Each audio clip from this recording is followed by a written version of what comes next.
Hello, welcome to the Cube Pod. I'm John Furrier and Dave Vellante. I'm in the New York Stock Exchange. Dave's in Boston studio. Dave, Hello, John. salutes. How you doing, buddy? Salute to you. There's a big snowstorm coming here, so I'm supposed to fly out to Palo Alto Monday morning. I moved my flight Forget it. Saturday. It's going to be pounded here, and you're going to get crushed too, I think. I know. I'm hoping I'll be able to watch the game. I got my generator. I started it up yesterday. One pull, two pulls. So I'm ready to go. Got the gas tank going. I might be watching it on my phone. Let's just hope that the connectivity doesn't crash. Well, hey, congratulations, man. Congratulations on a huge day yesterday. Yeah, I mean, great week here from the Cube Pod. A lot to talk about in the news. Obviously, Davos happened this week, and a lot of remnants from that to talk about. But the big story for the Cube Pod is that the BitGo IPO happened. We were broadcasting on the show floor in Jim Cramer's Mad Money set location, right under the bell.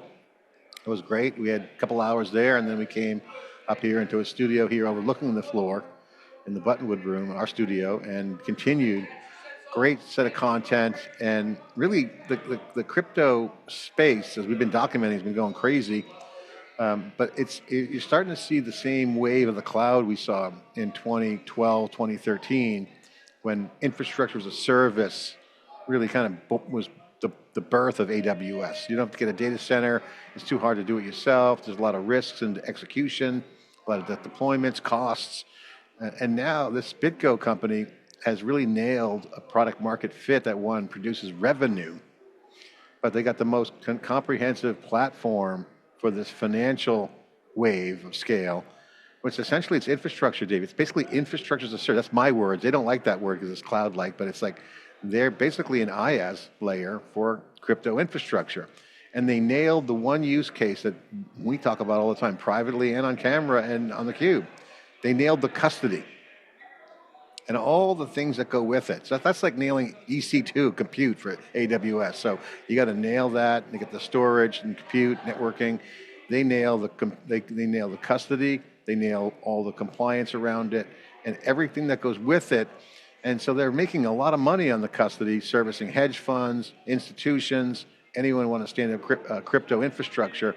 They are a service provider as infrastructure. And they're crushing it. And Mike Belshey, the CEO, the Tech Valley veteran, used to work, was an engineer at Netscape and former HP Hewlett-Packard employee. So he's kind of our generation heading up the firm. And the culture is very clear. It's very much one mindset. Build the platform, enable the use cases, and then start being ready for the builders of these AI crypto apps that will change the financial institution. So a lot of headroom in the growth. The stock didn't pop like everything else, the bubbles, but that's a good sign. That means it's not a pump and dump. It's not a bank unloading. It popped at the open and then sort of chilled. Yeah, I mean, it's a long game play, and they get it. So I think that was a big one. Options are closing behind me, so it's Friday. Great crypto play with BitGo. Rethinking the financial infrastructure. AI is clear is going to converge. Talking to some of these platform folks like BitGo, AI is coming very fast to the crypto world, but they got to get the blocking and tackling down. So remember, AWS at the beginning, Dave, was like just IaaS. It wasn't a lot of higher level services. So BitGo is going to have a lot of room. They're already got services coming out of it, wallet services, developer kits, SDKs. I mean, they even use the word SDK. When was the last time you saw an SDK mentioned in literature? So I like this company. Getting text all over the place. The team did a great job. Gemma and the social team got some great clips. Overall, great day of coverage, but more importantly, a sign that the threshold has been crossed. We are in this era where massive shift is happening right in front of us. Well, I think, I heard a lot of the coverage in Davos. There was a lot of crypto talk there. People are confused. They think they look at the price of Bitcoin and, it's off. And so there's something wrong with crypto. But I think the people that are in the know and are listening to many of the interviews that you guys have been doing, they understand that the entire financial system's rails are being refactored. And that really is the big takeaway from all the content that I've been listening to and that you've been developing. I mean, we saw back in the mid part of last decade when we started really covering crypto more closely, the innovation. And it's funny, I think one of the interviews you were doing that I was listening to, it used to be a negative to have like tenure in the crypto industry, right? It was always the shiny new toy, the shiny new toy, what's next, what's next, what's new, what's new. And the point that your guest was making, it was a CMO, who was the gal? Jody. Yeah, she said, it's actually a benefit now because, we're selling into the enterprise, we're selling to the banks and, insurance companies and these, established enterprises. They want to see a track record. Their trust is a huge thing. And so this is just a natural maturation of crypto. The killer use case of crypto has always been money. And the representation of that is, Bitcoin and Ethereum and Solana and, the coins, et cetera.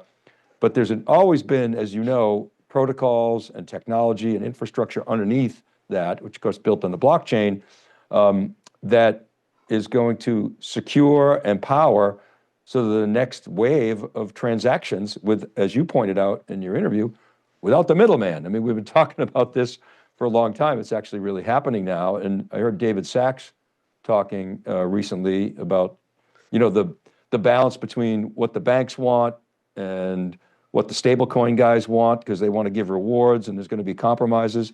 I think he's doing a tremendous job of bringing those two worlds together and removing the regulations and kind of forcing compromise. And what's going to happen is the way we transact and the way we sell stuff, whether it's stocks or trade money or crypto or goods and services, is going to completely change over the next 10 years. And the key theme on that point is that the macro trend or bet is the following: will digital assets be tokenized? Okay, and so that's the question. And all the signs are pointing to the low-hanging fruit out of the gate, which is money. You have immutability of the blockchain, so you have money systems being tokenized. You got stock equities being tokenized. X stock from Kraken. Solana announced at the IPO that they already have the Solana stock in token form. The folks, one of the interviews I had, they're essentially a transfer agent already, and so you can actually tokenize the shares, okay, and store them and be on the cap table. Okay, so that's just another redefinition of a transfer agent. So you start to see these IPOs come out of the blocks with shares being distributed to many transfer agents at the root level. I thought that was very clever. A lot of the other stuff on treasuries is kind of like more buy stocks and then tokenize. You got to buy and take the risk and manage it. Here, it's a straight up infrastructure play. I'm heard the story of in the hallways of mango farms being tokenized, where trees produce revenue per year, and that's money.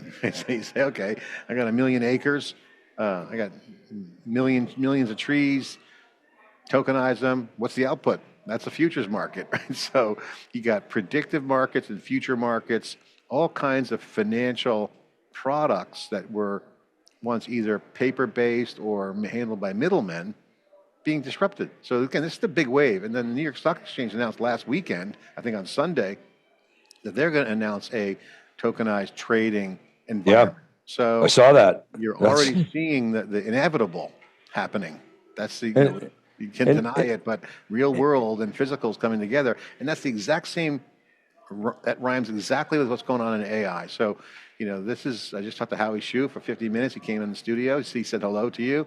Hey, Howie. Talking about real world. Yeah, and right, and it's anything. I mean, you can tokenize your brand, and it is that physical and digital world coming together, and it sets up 24-hour trading, which the NASDAQ and NYSE are talking about doing. Crypto, of course, has had that, pretty much forever. And the thing is, I think what people are waiting for, it's going to be invisible, right? It's just going to happen, and they're not even going to know it. It's just going to be better, and you're going to have more options. You're going to have apps built on top of it, and we've been waiting for this day. I think the Genius Act and the regulations that are sort of melting away, or at least being codified with more clarity, have made a big difference in terms of the momentum behind this this movement and the technology and the innovators that are putting this forth. And yeah, it's exciting. And it's interesting that the NYSE is, put a stake in the ground and is doing pretty well. They got the Circle IPO and, and several others. So they seem to be carving out, a real stake in the ground there, and it's good. And we get the benefit from it. The BitGo business infrastructure, what they enable. By nailing the custody piece, they basically nail the wallet. I mean, I'm trying to get you some crypto. I'm like, okay, a QR code. I'm like, send that, baby. So one, you nail the custody problem, which they've done. You get the wallet, right? So this is the translation of the business opportunity that they have. When you get the custody, you get the wallet. That's self-custody. I want to control everything. Cold, hot wallets, all that jargon, and it's got all the Bitcoin, all the crypto tokens in there. So that's the wallet. That enables the services, the financial services, prime services, settlement, real-world assets. That's real today. So today, moving real-world assets, whether it's equities or mango trees, whatever you want to call it, that's an owned asset that can be instrumented and a service. Future markets, however it renders itself. Settlement is huge. Payment rails, settlement rails, all developing in an industrial, trusted scale way with BitGo. That's by itself a good deal. Then they have two other elements developing in their business: protocol solutions, staking. So now Bitcoin, you can stake it. If you got a mortgage, you got real estate, you can stake it and get service out of there. So there's an as a service for staking, ecosystem, listings, token management, stable coins. They have a deal with USD1, part of the Genius Act, 1-to-1 token to dollar parity. So that's stability. And the fourth area that these guys have, and because it's a platform and infrastructure, is developers, crypto services, wallet, crypto as a service, SDKs, APIs. So that is like all upside, because given the regulatory environment, not a lot of developers are really jumping in with real world applications because they don't want to get screwed by any regulatory shifts. So I think that this company is going to have massive headroom, because once the clarity is out there on the regulatory side, then okay, it's safe. Then entrepreneurship comes in. Entrepreneurship comes into the equation.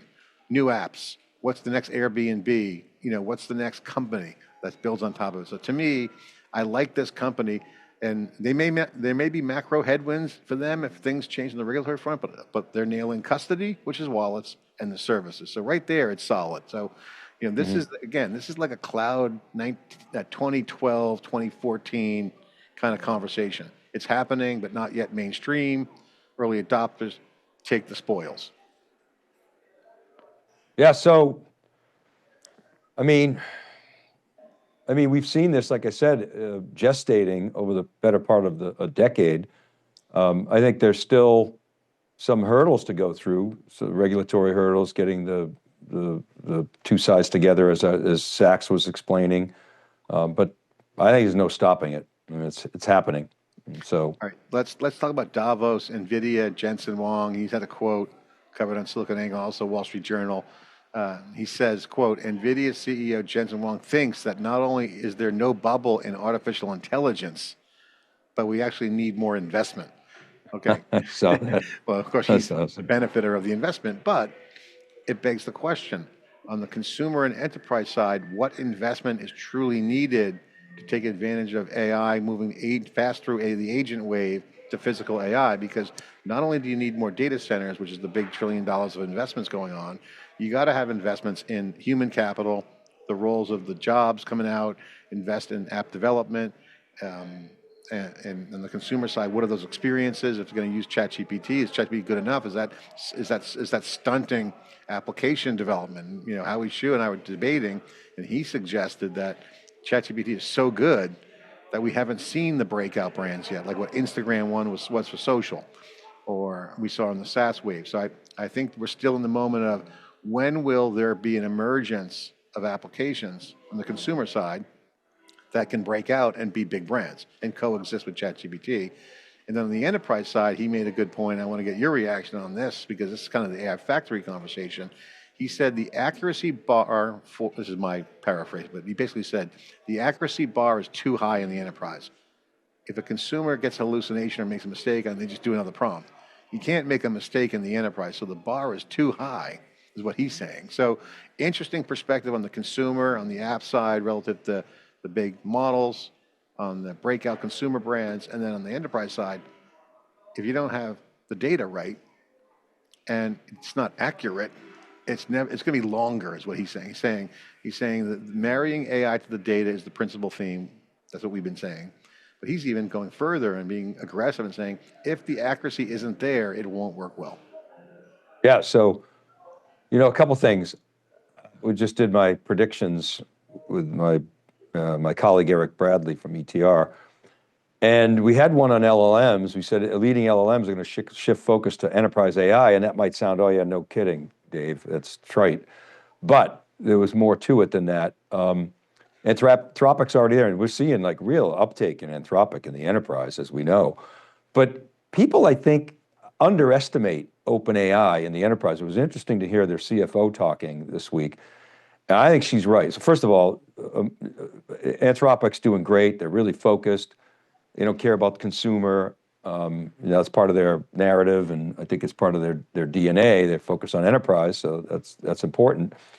But I think OpenAI is also going hard after enterprise. I think the prediction was that OpenAI will exit 2026 with more enterprise revenue than will Anthropic.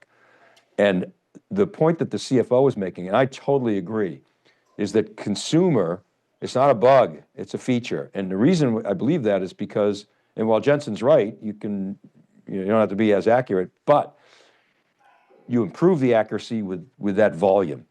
And if you can handle that, it's volume always wins. It's like, not always, but it definitely, well, it kind of always wins. Consumer is where the innovation starts. It's like the mainspring of innovation, and then you come into the enterprise. And I think that OpenAI is going to become a next great software company. There was a prediction from the Data Gang a week ago. One of the predictions was that OpenAI is going to stumble in 2026. And I'm like, well, OpenAI might stumble, but it ain't going to be in 2026. They got $40 billion on the balance sheet. They're raising another $100 billion on an $800 billion valuation. I mean, if they stumble in 2026, it's like the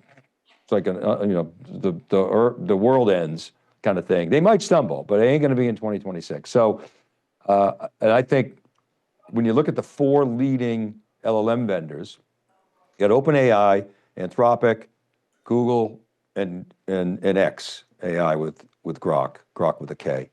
I mean, what do you think of all the capital being pumped in there? I mean, you just mentioned a few stats. I mean, massive amounts of investments. Yeah, but the reason I bring it up is because it dovetails with what Jensen's saying. We need more investment, and so OpenAI, in my opinion, is in actually a good position if they can just get focused on where the opportunity is, which I think is the enterprise, and because they're lining up supply from Jensen, and as we said in last week's CUBE, what Jensen announced at CES is going to distance from the pack, and you're going to want Jensen's GPUs and systems and networking and Vera Rubins, and OpenAI is in a really good position to get them. So is Grok, by the way, and I think Google's going to get their GPUs and Amazon's going to get their GPUs, but they're not going to be first in line. I think OpenAI will be, and I think Grok will be, because they're less competitive, and they were kind of first in line, and they'll stay there. So I think the point is scaling laws are going to continue, and that means you need more compute. You need data center capacity. That means you need water, power, and land. Capital's not the problem. I think there's plenty of capital out there, and as somebody said, there's dumb money and there's smart money, and it'll shake out. I think it was the OpenAI chairman, but and yeah, that's good for competition. I want to ask you this because it's an interesting time. We always talk about startups versus the enterprise, and looking at the list of stories on SiliconANGLE this week. I mean, the money stories are 100 million. Live Kit raised 100 million at 1 billion. Reply 150 million raised, another 150, 300 million. Base 10, $5 billion valuation, $300 million round backed by NVIDIA. And just it goes on and on and on. So I bring that up because there's some scuttlebutt in Silicon Valley around entrepreneurship. And given how AI is coding away and the human capital is the premium, the school of thought right now in startups is you either do one of two things. if you discover something, a unique workflow or proprietary benefit, you either don't tell anybody and get there as fast as you can with as little money as possible or bootstrap, or two, raise a shitload of money and go hard and just rocket fuel it to success. And the thesis of that was, and the rationale was, it's easy to copy than ever before on the product market fit. So a lot of old school thinking like product market fit.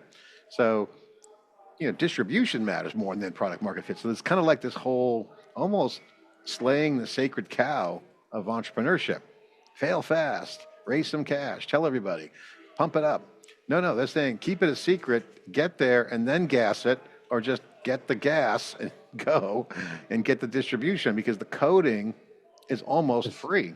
This is so interesting what you're saying, because, there's an example here. Think about, everybody knew that Google was working on LLMs, or at least AI. And then all of a sudden OpenAI comes out, the ChatGPT moment, and Google's like, oh shit, we got to catch up. And of course they kind of scrambled. So I don't know what the right solution is. I would hate if I were an entrepreneur and I had a great idea and I was working on something in stealth mode. I tell you this is what I know about the universe. If one person's working on it, company's working on it, somebody else is working on it. You're right, the telephone, electricity, there's always at least two. So I don't know. I would say the Series A, the whole seed Series A market is very much changed. Solo GPs are a big thing, where you have one person, a former entrepreneur who's made money, puts in some of their own money or gets their friends together in a special purpose vehicle. And, a founder could raise $1 million, $2 million bucks, and with coding assistance actually get there and then gas it with capital, versus, hey, here's my prototype, doesn't scale, let's do a seed, get a bunch of VCs in or funding, and then next thing you know, they start cranking away, hiring, and then could lose it to someone else for the fast follower on the copying side. So, very interesting thinking. And of course, that, the product market fit thing is like, that's like sacred Silicon Valley. Do you remember the kerfuffle we had? I won't say who. It was a CUBE gig many, many years ago. And I was, maybe you weren't there. I was doing a session with, I think it was Paul Gillen and I were hosting. And then Paul Gillen, he's a journalist, so he's a skeptic. And he said, well, what's your advantage? And the guest said, well, we're a first mover. Paul Gillen was like, well, first mover doesn't always confer advantage. And he started rattling off all these examples. Oh my God, he's probably a Bible of like. Yeah, right. And Paul Gillen was the historian, editor-in-chief of Computer World. So he's got the history, right? And it's funny, the guest was like, you really didn't have a good answer. And Facebook and MySpace, and Gillen was just rattling them off. And he kind of was off put by it, like, wow, you guys are dicks. And so, but I was like, yeah, it was a hard truth. It's worse. Exactly. And so, but to the point, it was the hard truth. And it was like, look, it's kind of a fact. So you need a better answer than we're first mover advantage. But the reason I bring that up is because you remember Sarjeet and I had that breaking analysis about, will OpenAI maintain its first mover advantage? You took the yes side of that, we took the no side of it, but we kind of go back and forth, but it does seem like first mover advantage is actually a thing again. Look at NVIDIA. They had first mover advantage is about being a first mover and not relying on it, right? It's not an answer. It's not the end game. It's the start. So, you mean it's insufficient. It's necessary. It's important, but not in and of itself. It's not sufficient for leadership. Is that what you're saying? It's not category winning to be first. It's category creating, and then you essentially do it, and then you just got to maintain. So my thesis on the OpenAI debate at that time was, if you remember, my premise was, OpenAI will win if they continue to innovate, and they did. And that's exactly what you said. Yep. And that's why I think, and they'll be successful. At the same time, we also pointed out at that in that year, it seems like yesterday, but it's like years ago, we put out the power law of models. Okay. Now the access meanings kind of changed, but we call them specialty models, That's essentially where AI is going right now, and I think that's what Howie and I were talking about on our last podcast session we just had. He and I were talking about, yeah, there's no consumer breakouts because OpenAI is winning so good, and he also pointed out Gemini on the consumer side. So between OpenAI and Gemini, they're dominating, right? So, he's talking about the Chrome browser evolving into the AI browser with Perplexity, and he's working on some utility Copilot browsing like features. So I think in the consumer market, they're sucking all the oxygen out of the room. That's why the revenues are up, the eyeballs are up, the users are up. But I still think there's going to be a increase in the power law in the mid range that could be very strong, and that's going to be a mixture of models. So, I think OpenAI doesn't lose because they are in the top of the power law, so they're at the top of the curve, most eyeballs, most revenue. But the specialty models we're already seeing in the enterprise, and Amazon validated this, AWS validated this at reInvent, where they had, their Nova Forge product, saying, here, take our model and make it custom. Essentially, not giving up, but essentially open sourcing it in a weird way. Not open source in the classic sense of source code, but opening it up for the investment they gave to people who have smaller models. So that should turbocharge that piece. And your commentary last week about OpenAI being a software company plays into that too. They can be a service provider to the smaller models because you can't run the big fat models on my iPhone, right? It's like you can't, the AI edge is going to need to run smaller models on the big models. There'll always be the big models, but so you have this whole dynamic going on with OpenAI and Gemini. So I think Anthropic is genius with the enterprise strategy. They're going hard at that revenue. Yep, and it's differentiating for sure. Enterprises serve users too, and they want utility. So I think it would be tough to say if the enterprise market stalls for another year, then they're in trouble. But I don't think that's going to happen. I think it's going to be like we saw at NRF and the retail week we had here at the NYSE. You're going to start to see the smart execution come in where I'm going to knock down real business advantage, okay? And that brings up a whole nother discussion around organizations. For example, Howie Shu, again, bring him back up because we had a great chat. He said something for the first time on theCUBE that no one else has ever said. What did you say? That I kind of said a few times, but kind of maybe missed. He talked about the concept of FDE, a forwardly deployed engineer. That's Palantir's thing. Yeah, it's Palantir's thing. And $1 million a year for one. $1 million a year, you can have one. Well, I mean, on the high end, they can charge that as a service, but he and I were riffing on the fact that organizations in the enterprise, because they're going to be so capital centric, they're not going to have the bucks to spend for the big things. They're going to bring the engineers to the front lines. And if you remember our narrative back during the Hadoop days, Dave, we used to say the engineers have to get into the business conversation. That's actually not just the business conversation. All companies have workflows that solve either an internal problem. I mean, look, we talk about this with theCUBE. We have so much workflows. How do we make them better? So making internal problems better with AI, increasing product capabilities, okay, and then driving top line revenue with integrations.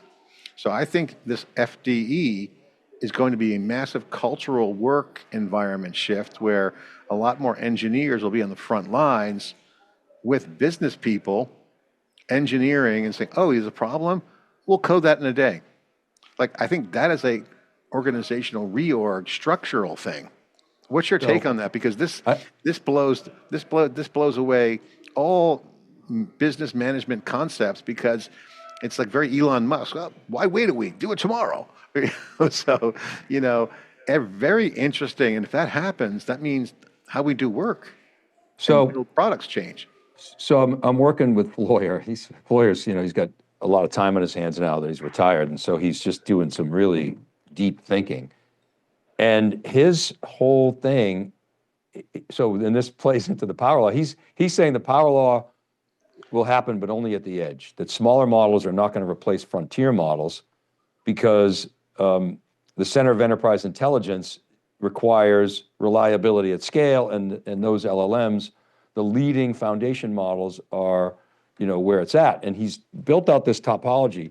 It's got, edge for local execution. You'll have small models in, then this transactional substrate where you got enterprise applications and databases. Then you've got this cognitive surface, which is where the real value is going to be, the semantic control, API, security, compliance. And then the frontier models or kind of do that advanced AI processing. And to your point about the forward deployed engineer, you're not going to be spending $1 million. Who's going to spend $1 million on a forward deployed engineer? That is OpenAI and Anthropic's opportunity, and Google's, where they are essentially going to dramatically simplify what the forward deployed engineer does. And you're not going to have to spend $1 million a year on that. You're going to basically do it through software.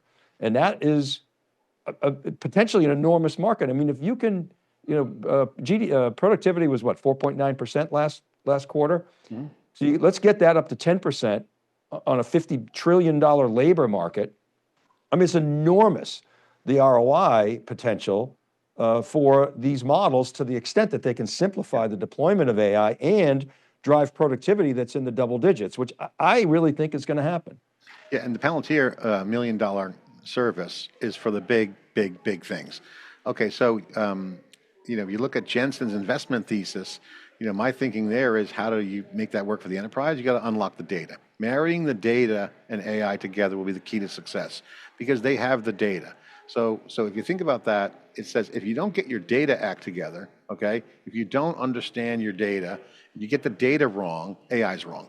So I think there's a fatal flaw in the execution of enterprise, on the enterprise side, where if you don't get the data right, okay, you're not going to be able to do these things. You don't know where to put the AI to. I think Floyer's right. The edge is an easy use case to understand, because the edge is where the real world works. Retail, walking around, manufacturing, wearables, the consumer side of it. So the models have to get to the edge in a way. It's why I love the AI at the Edge series we're going to do, because if you hyperconverge the edge, now the AI factories at the edge, again, NVIDIA, the chips will be there. NVIDIA will have a DGX box with software that'll run smaller models, but they're purpose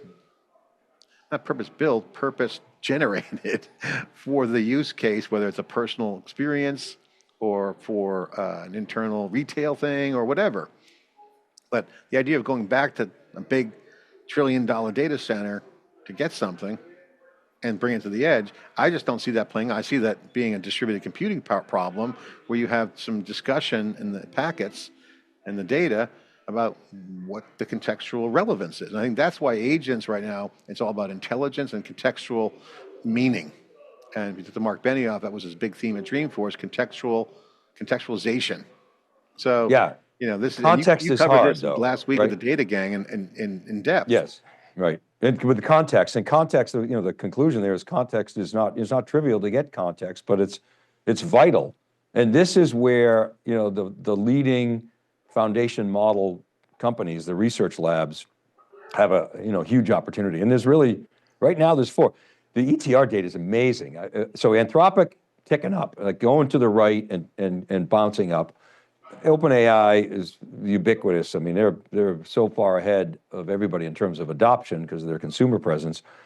Llama was at one point had the most momentum. Everybody was downloading Llama. It's like tanked. Obviously DeepSeek, but I don't consider that a foundation model, a frontier model. And so you got the big 4, and I think the 3 of them, Google, Anthropic, and OpenAI, are going to be going after enterprise. I think Grok is going after edge. Remember, Elon was going to design a data center chip, a data center GPU, because he knew that's hard to do. It was critical. But then he was like, this makes no sense. I just, NVIDIA's roadmap, they're going to crush me. Forget it. I'm going to go to the edge. And remember, Tesla has, silicon chops. They had it for years. I mean, during COVID, I want to say, even pre-COVID, they started designing silicon, and they took the ARM-based design. They customized the NPU. They got rid of their LiDAR. People debate that that's not the right way to go, but they basically use inexpensive cameras. And so they've got design shops, and Grok is probably going to do really well at the edge. I would expect that Elon's going to be designing more silicon at the edge, and Grok is obviously a leading model. I don't know if you use it. I mean, I use them all, including that plus Perplexity. And Grok is good. Grok is fast and it's good. And he's probably going to be the first to have a Vera Blackwell kind of powered data center up and running. Do you think he'll make his own chips, or do you think he's scared by NVIDIA? I said Vera Blackwell. I meant Vera Rubin. Say it again? Do you think he's scared to build his own chips after talking to NVIDIA, or is he going to find a white space at the No, end? the latter. I think he's scared to build his own data center chips. I think, well, not even scared. I think he just looked at the economics and said NVIDIA is going to crush everybody, which they are. I mean, I don't think AMD is going to grab a huge share of the data center GPU market. I don't think Intel is. I don't think even Google with TPUs and Amazon with Trainium. I think they're going to add up to 10 to 15% of the market, and NVIDIA is going to dominate it because they are going to be the low cost supplier, the low cost per I token. think you're right on the money on that one. I think it's why get out of the way, let NVIDIA run. I think that's why NVIDIA's strategy to have bring AI to someone, whether in whatever form factor. That's why I like NVIDIA's strategy, because if you want big power, you just buy the rack, you bring it in. So they're essentially the AI company in my mind. I think NVIDIA is the AI infrastructure company. They bring AI to things. So, the premise of unlocking the data is one major variable, but the other one is you got to bring AI to it, right? So you got to marry the data and AI together to be successful. So think about It's it. obvious. You think about it, Moore's law, every 18, 24 months, you double performance. And we're talking about in a year, 5x performance, 10x the throughput, one tenth the cost per token. And that's I didn't do these calculations. Lawyer did. He's better at math than I am, but I appreciate good math. That's a 15x, that's going to yield a 15x increase in demand. So as prices drop, Jevons paradox, as more demand. I heard an argument today, I think it was Andrew Ross Sorkin saying, well, we're going to get to the point where these models get so efficient that you're not going to need compute, as much compute. And I'm like, what? I wouldn't make that bet. I would just say, I think you give me infinite compute and I'll figure out how to use answer, it. Wrong answer. Next, Right. next question. Walk So- that back as fast as So possible. I think that, I think Yeah. the best bet for the Intels and AMDs of the world and the TPUs and the ASICs is there's more demand than supply. And so they'll fill that gap. But from a cost standpoint, low cost wins, Wright's law wins. Wright's law, you recall, is when you double your cumulative volume, your cost declined by a constant, let's call it 15%. And so it's just a concept in manufacturing, which is, I think, an immutable law. And speaking of Intel, I don't know if we're going to talk about Intel. Intel's been the I was hottest just stock. going to ask you about Intel. I mean, they talk about falling off the cliff. I mean, they were trading at 54 year to date. They hit a high, Lip-Boutin bump there, just plummeted. And I mean, they are the hottest stock. They were until today. I've been thinking about this. There's four major changes at Intel, which were very positive. New CEO, and he came in and did cost cutting.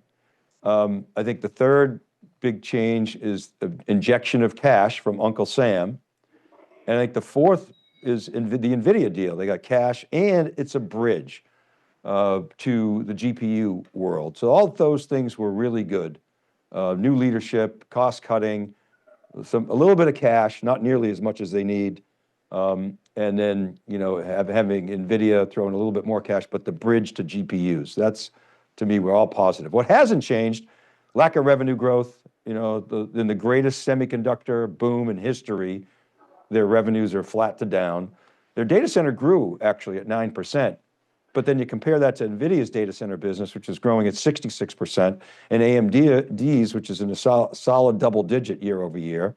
Foundry remains far behind TSM and Samsung. Foundry revenue is flat. Its operating income is negative. Its operating margins are in the minus 50s, like minus 55%. They really have no external customers for Foundry. They're ramping up 18A, which is good. Panther Lake is ramping up for internal products, but there's no really external customers to speak of. And 14A, which is really always, I've felt like the one that is the potential to leapfrog or get them back in the game, is on hold without customers. So they're in that chicken and egg. How do I, get on 14A and get my costs down without customers? How do I get the volume? They need a wafer scale, volume customer. And so that hasn't changed, but everybody, including myself, wants Intel to win. And the entire world is rooting for them, but it's very challenging time for them. And I would say that TSM building factories in the United States and Arizona specifically is a really good thing. I'll Do you just leave think it there. Intel could close the gap with TSMC? I've said before, with a crap load of dough, I had estimated 100 billion, and time, like over 10 years, like 12 years, 3 cycles of foundry, and a little pressure from the US government, maybe a lot of pressure from the US government, continued geopolitical tensions that are greater incentives for, onshore manufacturing.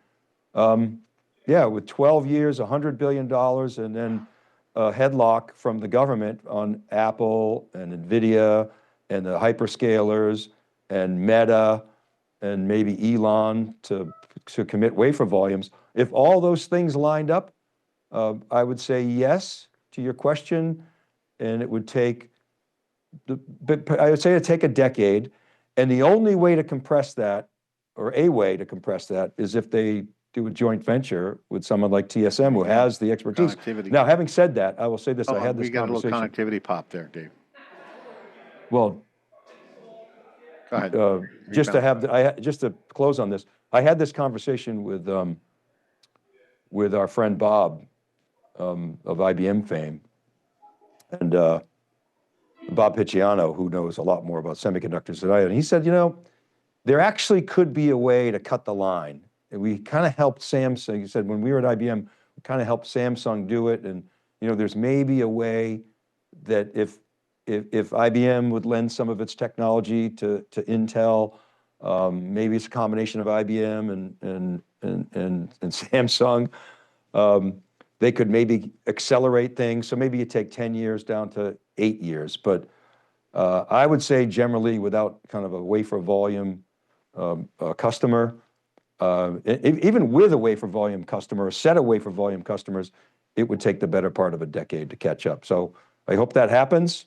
I've laid out a formula to make that happen, but directionally is parts of it. But I mean, let's face it. I mean, a big part of what Lip-Bu-Tan is doing, which was necessary to save the company, is cutting costs. And foundry remains kind of, in the dumps. Yeah, I mean, we'll see. I want to get a segment in on Davos. At the BitGo IPO yesterday, a couple of people were like, oh, I love theCUBE. theCUBE's well respected, obviously, Silicon Valley and tech coverage we've been doing for 16 years. But someone said something interesting. I want to get your reaction. They're like, man, you guys got it right, blah, blah, blah, blah. No compliment kind of thing. So but they said technology is the market. Like, what do you mean? Well, the market here, business, CNBC, everyone's here, the market, stocks, and it's technology is the market. And I'm like, oh yeah, I'd agree with that. We would say the same. That we kind of talk about that in terms of our mindset, tech TV. And he says, if you look at Davos, the 2 major things pretty much discussed the high level, politics and technology. Yeah, Greenland and AI. Okay, and so guess what? Tech has invaded politics. Okay, yeah. Conversation, the role of technology companies, a lot of closed door conversations. This is not a Trump issue. This is what's happening.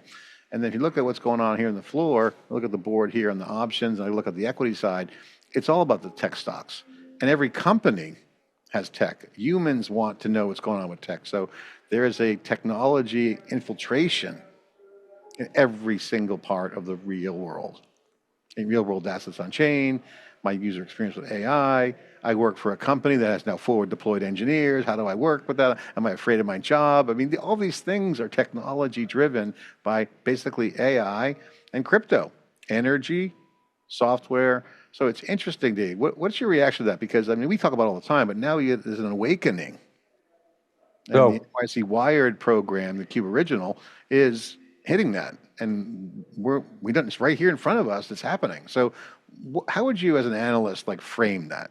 Well, I'm not a MAGA hat, and not to make this political, but I mean, as somebody who cares a lot about the economy, and who cares obviously a lot about tech, and has always been very much against the whole tech lash, because I think technology has done far more good, including social media. You can rag on it all day, but it's done far more good than it has done bad for society. Welcome to modernity. And I would say that this administration is getting it right from my standpoint on tech. I mean, David Sachs is doing a tremendous job.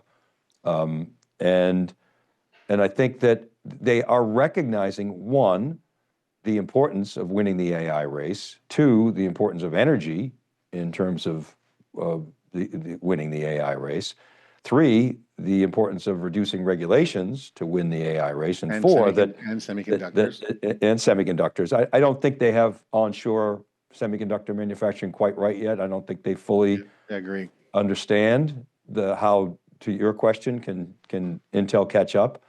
I think that's their one blatant miss. But everything else, they got to give them super high marks on crypto as well, and the recognition that technology is as important as any other industry, and they've been exceedingly supportive of that. So in that sense, I got to say they're getting a lot right.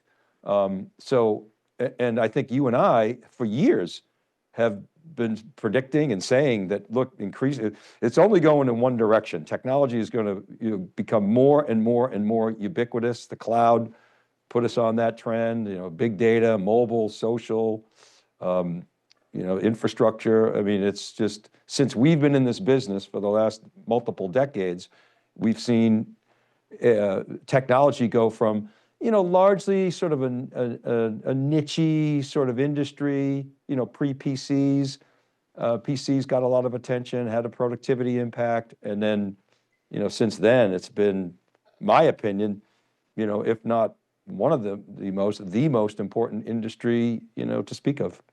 It's interesting. Remember, we used to riff about Steve Jobs's, street signs, technology meets liberal arts, the kind of like the street corner.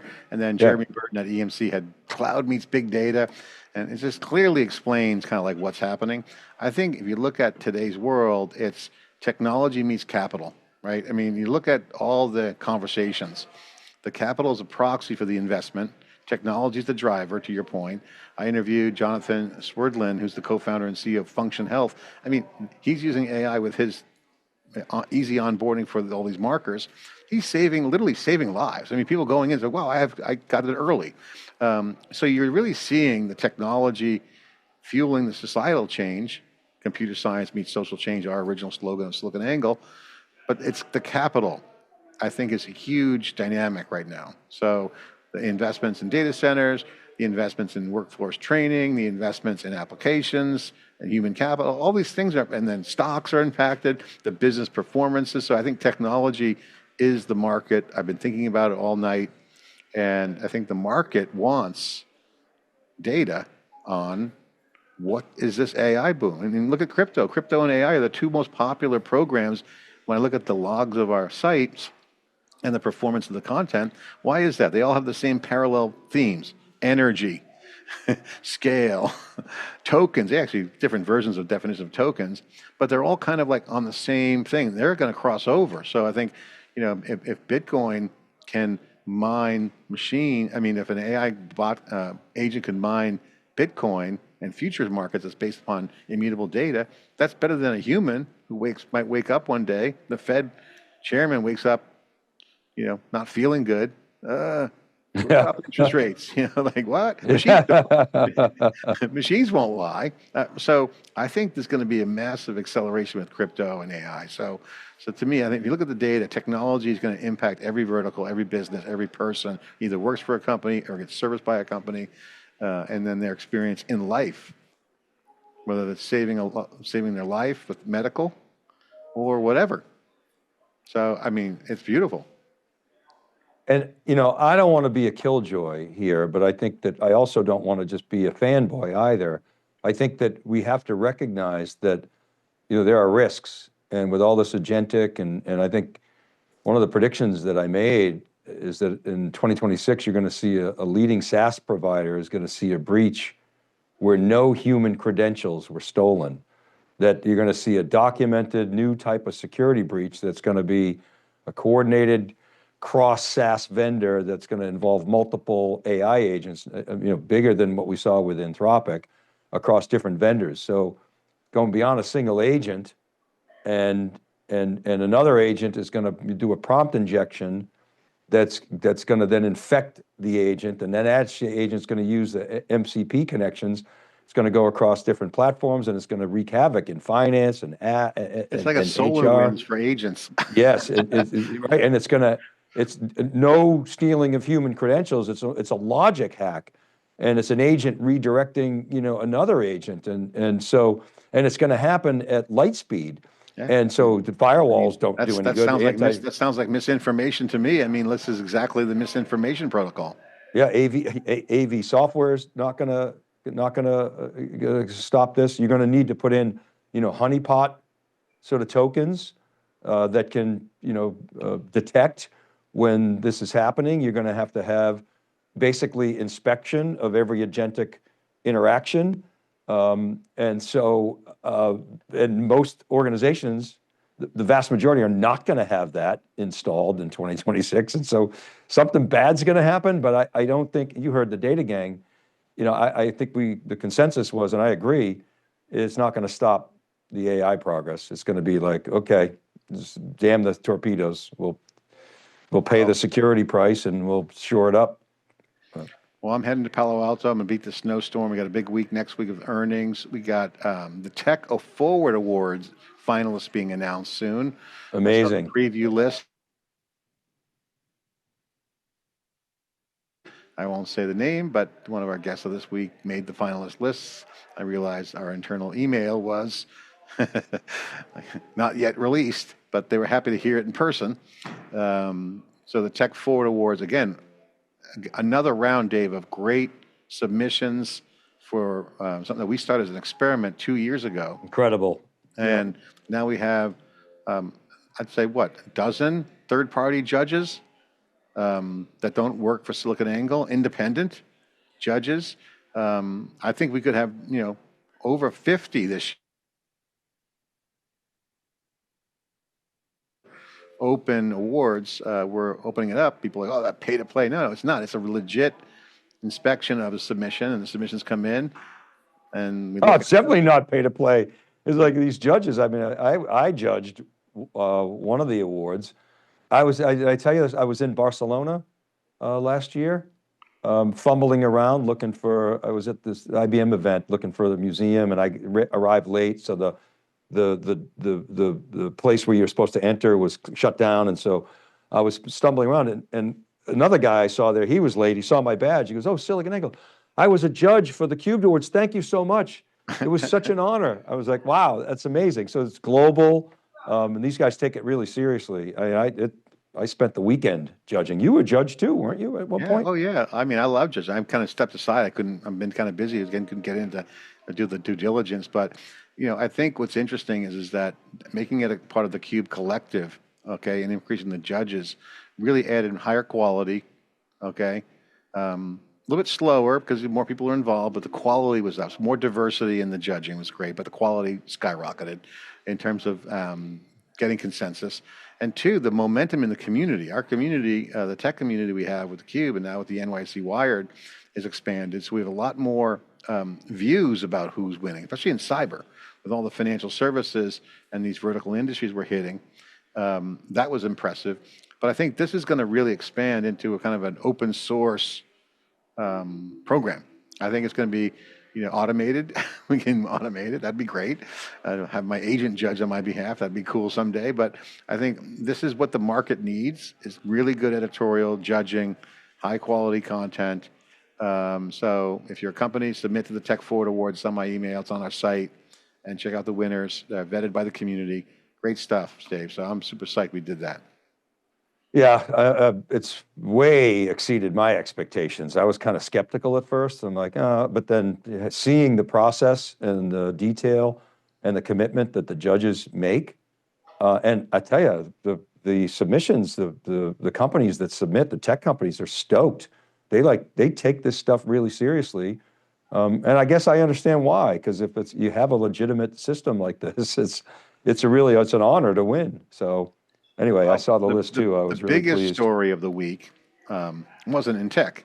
It was NFL. The Patriots are playing for the AFC Championship.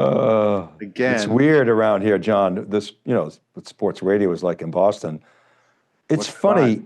during the Belichick and even Parcells years, you would like really respect your opponent. Not that they're disrespecting Denver, it's not that, but you wouldn't like see what I think is borderline hubris. These guys are like super confident. And I'm like, guys, you remember the Red Sox, 1986? Stop. So. Who was the Eagles quarterback? Nick Foles? Yeah, Nick Foles, exactly. And I think I'm like, you made a comment on one of our Zoom calls. Beware yeah, of Nick Foles. I don't think Jarrett Stidham's a stiff at all. And plus, Denver's a really good team. They got a really good defense. It's going to be freezing cold out there. We never win in Denver. I think the only time I can think of that we won a game in Denver, I don't know if you remember this, we were like down and it was against Brady. And Belichick called, he had him on purpose get a safety. They like snapped the punt. They were punting out of their own end zone. So he snapped it out of the end zone. They took the safety. Instead of kicking it and giving it to Denver on the Patriots 40-yard line, then they kicked it. Their defense held. Brady came back. They were down by 4. They ended up scoring a touchdown. They won the game. We were like, whoa, Belichick, brilliant. Every other game they lost. So hard to win in Denver. But anyway, they're favored by a lot. They're favored by like, I don't know, 5 or 6 points, which that bothers me. But I never take the spread. I never take the spread on these games. Never pick them like that. I'm just stoked that we're in there and have the right to get our butts kicked by Seattle. Well, enjoy the snow. I'm going to be leaving town here on the East Coast. Hopefully beat the weather out tomorrow morning. I'll be in California. And see you next week, Dave. All right, Sean. Thank you. Thanks, everybody. And congratulations again to the whole NYSE team. What a great milestone for the team. The did great. Team did great. All right. Take care, everyone. Thanks, man. See you.